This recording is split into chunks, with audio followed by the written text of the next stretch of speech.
Boa tarde, meu nome é Moisés Alves dos Santos de Almeida, sou hoje acadêmico de jornalismo na Faculdade Uninter e tentei fazer a live, mas não deu para planejar direitinho porque foi em cima de uma resposta com relação ao posicionamento do presidente da República.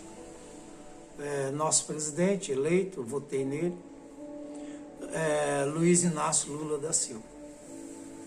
Eu gostaria que soubesse que eu realmente, até no meu perfil está escrito que o meu perfil é de um iluminista. Eu estudei muito a linha de pensamento marxista, estudei outras linhas de pensamento e até mesmo no perfil eu informo que eu não me posiciono numa situação com relação à corrente de pensamento. Eu busco, na verdade, analisar cada corrente de pensamento para tirar o melhor delas. Só que tem uma coisa que eu afirmo categoricamente no meu perfil, é que eu sou teocrático.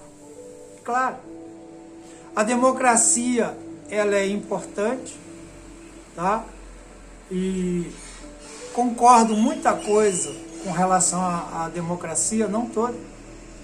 Mas a teocracia, ela é, para mim, uma forma absolutista, não pragmática.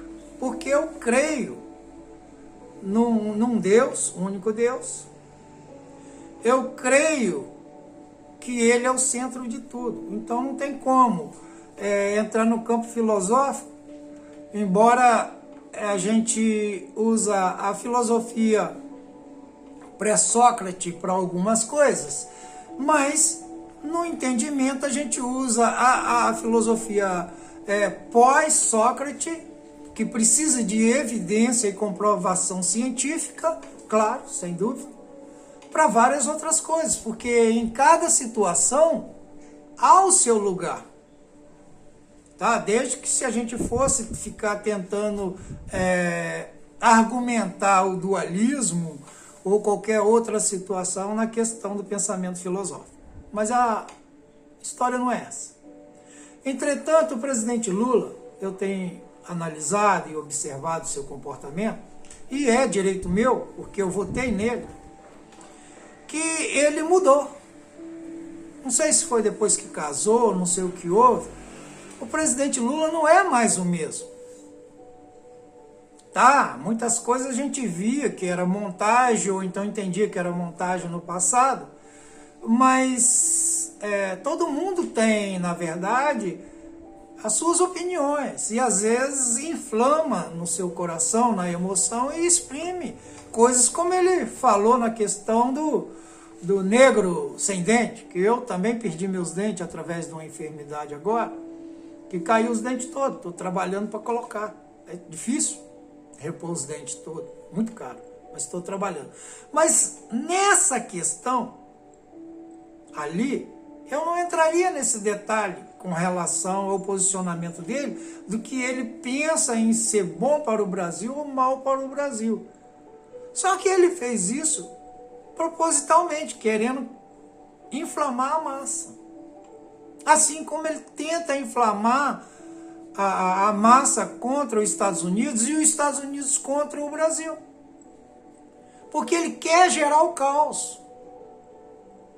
Está evidente que o presidente Lula quer gerar o caos. E não é só ele não, isso aí é planejado.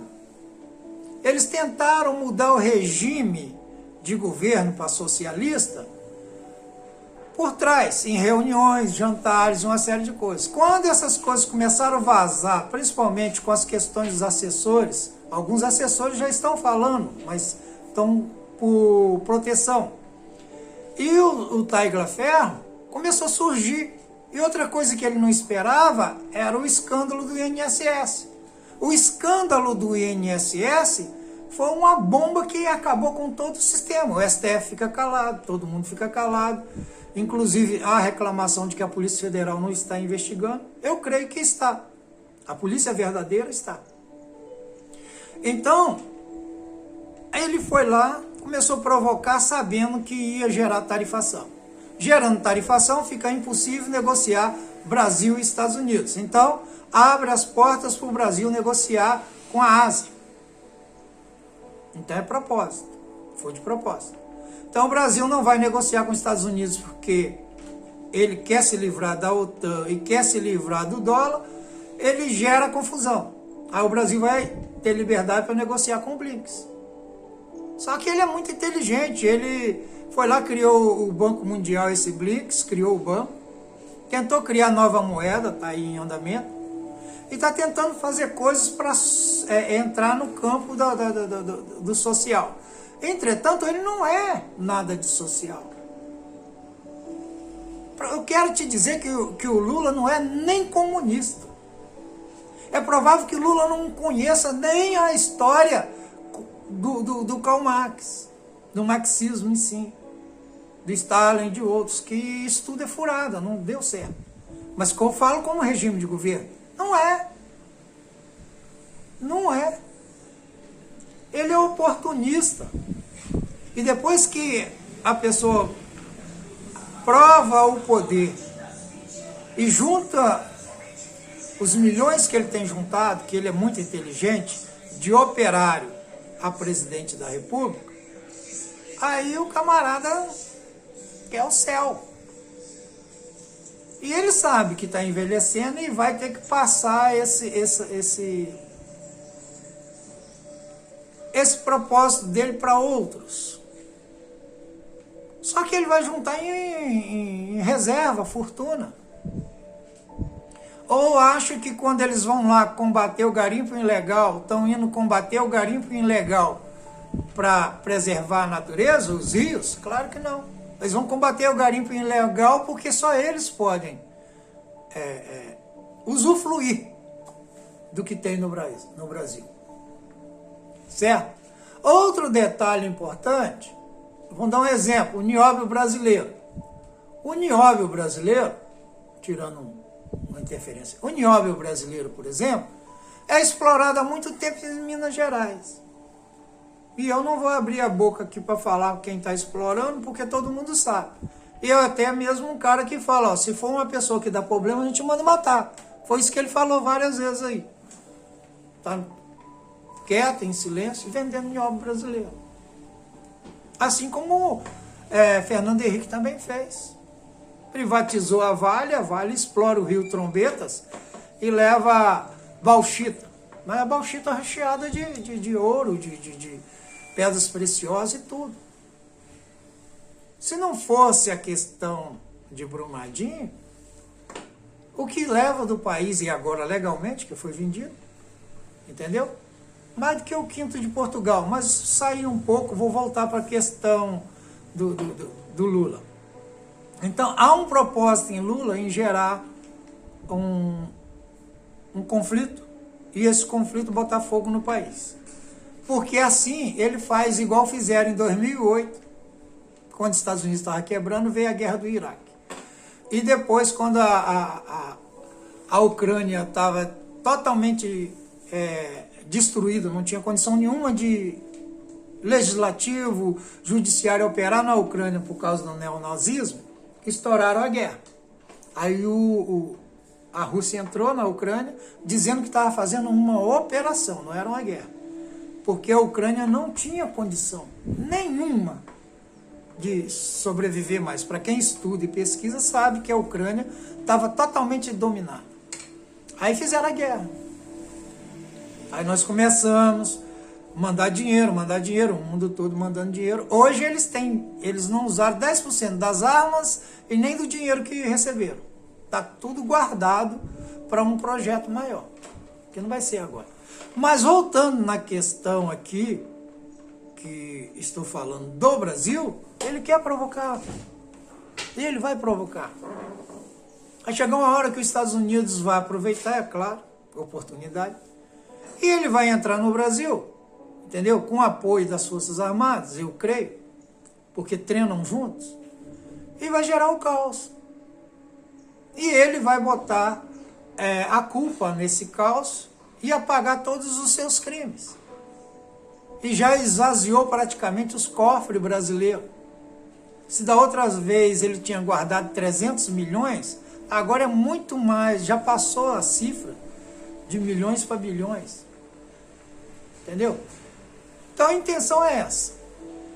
Então eu não concordo com Lula indo para a internet como eu estou indo agora e atacando os Estados Unidos, que tem um propósito por trás disso.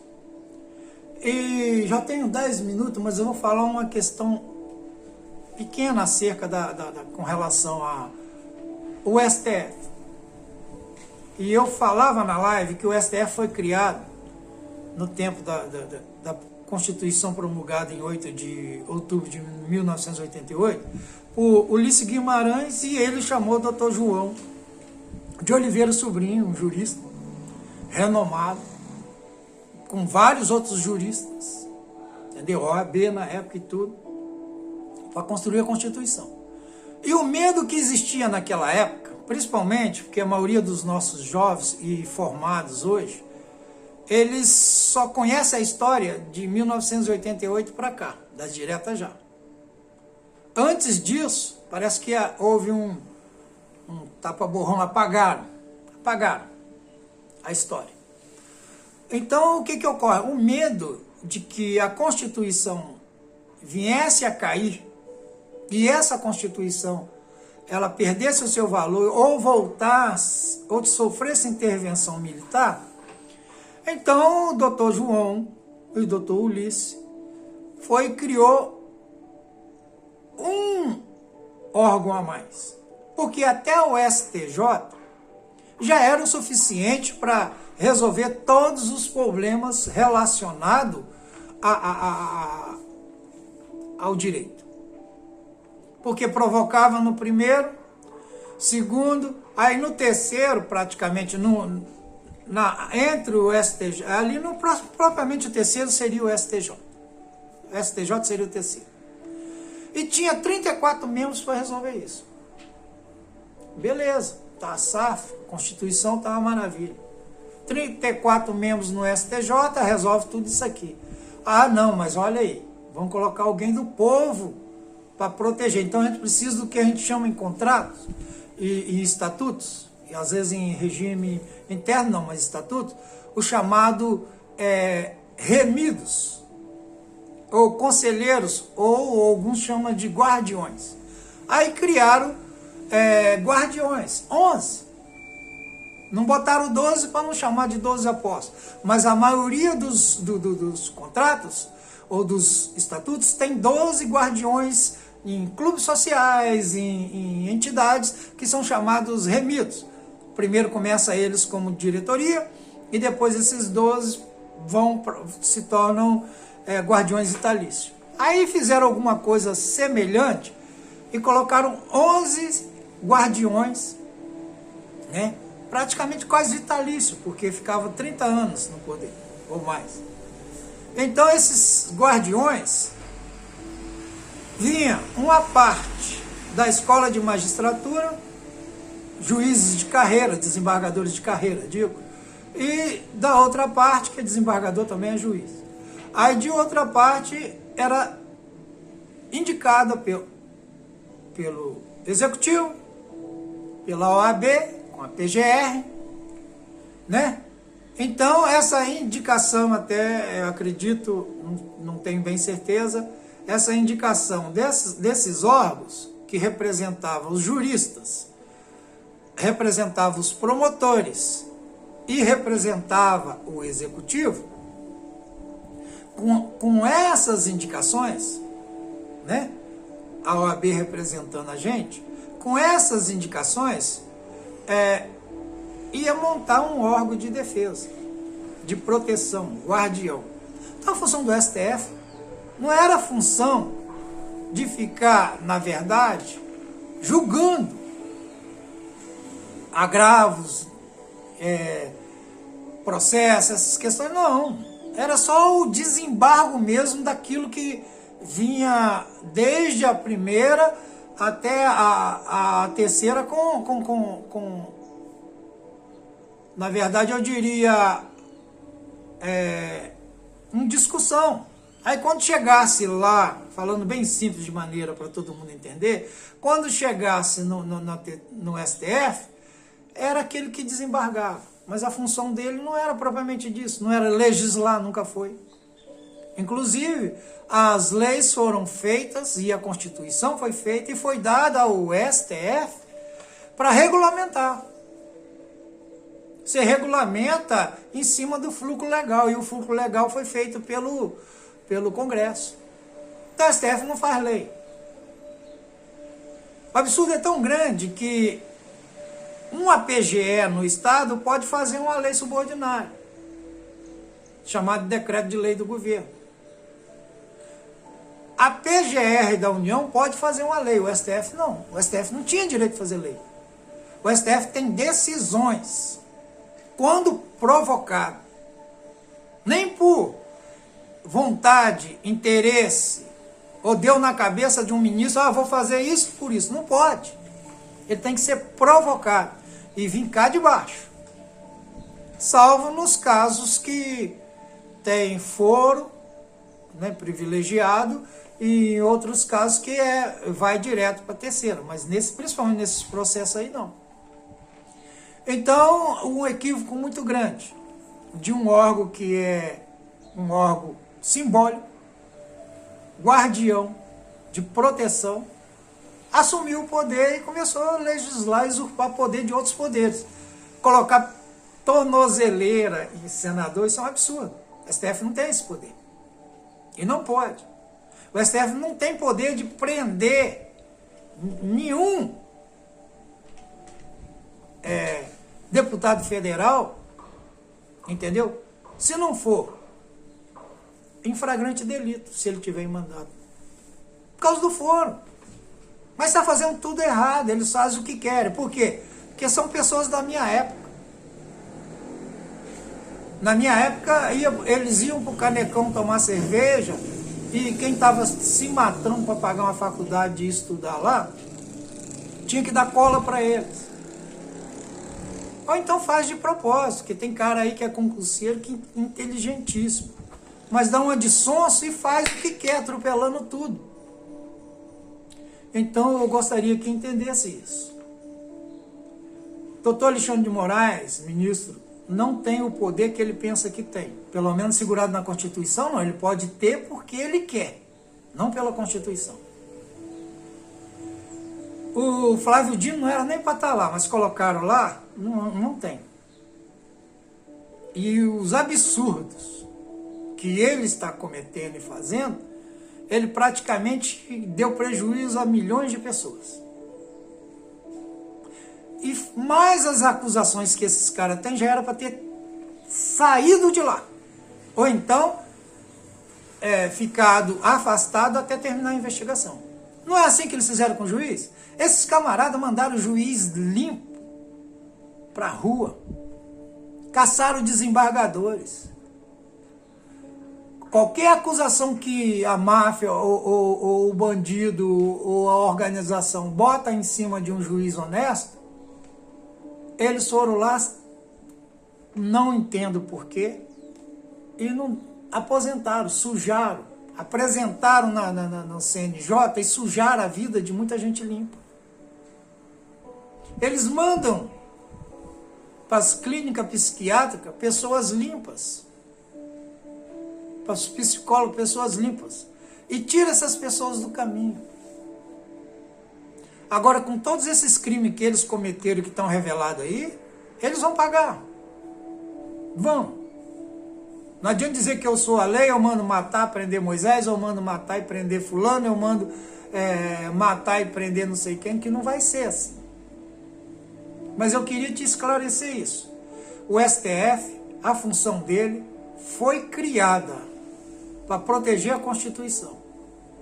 E ele não tem o poder de legislar. E qualquer um jurista aí falaria melhor do que eu como jornalista. Ia explicar que o STF, além de não poder legislar, ele só pode decidir e não pode nem julgar por jurisprudência. Ele tem que julgar no fluxo legal da Constituição e da lei. A decisão de um determinado tribunal, ou até dele mesmo, vira uma jurisprudência, uma doutrina, uma decisão que pode ser observada para analisar um caso análogo, mas não é fulcro legal para dizer que determinado caso tem que ser julgado igual aquele, igual Rosa Weber fez. Não. Então jurisprudência vai virar lei? Jurisprudência não é lei. Jurisprudência são decisões. Vamos fazer esse pessoal voltar aí para o direito positivo brasileiro lá no primeiro período. Aí eles vão entender que estão cometendo cada gafe, cada coisa terrível.